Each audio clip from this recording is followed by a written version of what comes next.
In today's video, I'm going to teach you how to create a pie chart in monday.com. Let's dive right into it. First, you need to navigate to your monday.com workspace. Once you're there, look to the left sidebar and click on the plus add button. From the drop-down menu, you'll select dashboard. Here, you want to give your new dashboard a meaningful name, something that reflects its purpose, like project overview or task summary. After naming your dashboard, you'll need to choose which board or boards you'd like the pie chart to pull data from. After setting up your dashboard, the next step is adding a chart widget. At the top of your newly created dashboard, click on plus add widget. A window will pop up with a list of widget options. Here, you'll select chart. If you're having trouble finding it, you can type chart into the widget search bar to quickly find what you're looking for. With the chart widget added, let's focus on the chart type. Locate the chart type dropdown within the widget.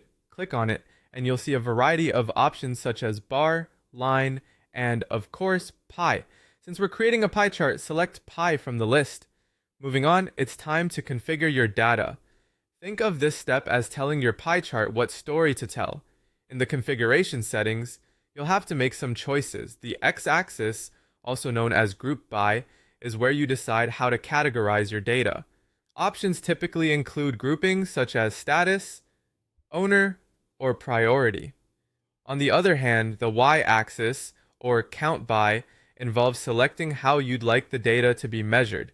You could either count the number of items, or use a numeric column if your data, for instance, includes budgets or hours. An example of this, if you group by status, your pie chart will beautifully depict the percentage of tasks that are labeled as done, working on it, or stuck.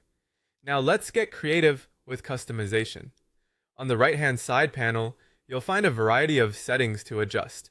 You can change the colors for each section of your pie, depending on your preference for visual appeal or brand guidelines. If you'd like to add more clarity, toggle labels and percentages on or off, and decide whether to display totals or item counts. Additionally, customize the legend position and add a meaningful chart title to give viewers immediate context.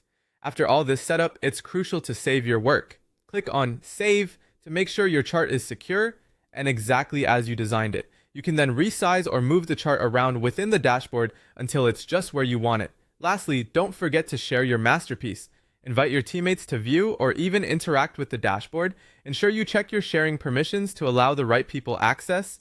And there you have it. That's how you create a pie chart in monday.com. We hope you found these steps helpful and easy to follow.